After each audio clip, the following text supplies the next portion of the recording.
அரசு மேகதாது அணை கட்ட தயாரித்து அனுப்பிய திட்ட அறிக்கையில் உள்ள குளறுபடிகளை சுட்டிக்காட்டி மத்திய அரசு திருப்பி அனுப்பிய நிலையில் மத்திய அரசு குறிப்பிட்டுள்ள குறைகளை நிவர்த்தி செய்து 12/6/2026 அன்று கர்நாடக முதலமைச்சர் அவர்கள் சுற்றுச்சூழல் அனுமதியை பெற மாண்புமிகு பாரத பிரதமரிடம் மீண்டும் நேரில் ஒரு அறிக்கையை வழங்கியுள்ளதாக செய்தியில் வெளியாகியுள்ளன. இரு மாநிலங்களுக்கிடையே உள்ள நல்லுறவை சீர்குலைக்கும் விதமாக தற்போதைய கர்நாடக அரசு மேகதாதுவில் காவிரியின் குறுக்கே அணை கட்ட முழு மூச்சில் முயற்சிப்பது கண்டிக்கத்தக்கது.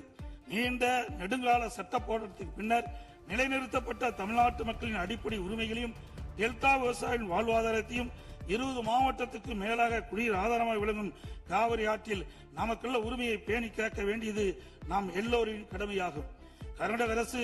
காவிரி நடுவர்மன்றம் 5/2/2007 அன்று அளித்த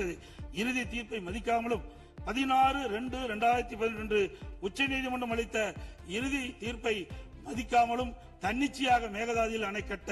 நிதி ஒதுக்கீடு செய்தும் திருத்திய தொழில்நுட்ப திட்ட அறிக்கை மீண்டும் இம்மாதம் மத்திய அரசிடம் சமர்ப்பது கண்டிக்கத்தக்கது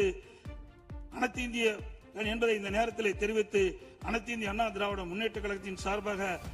மாண்பு முதலமைச்சர் அவர்கள் கொண்டு வந்த அரசின் தனி தீர்மானத்தை ஒருமனாக ஆதரிக்கின்றோம்.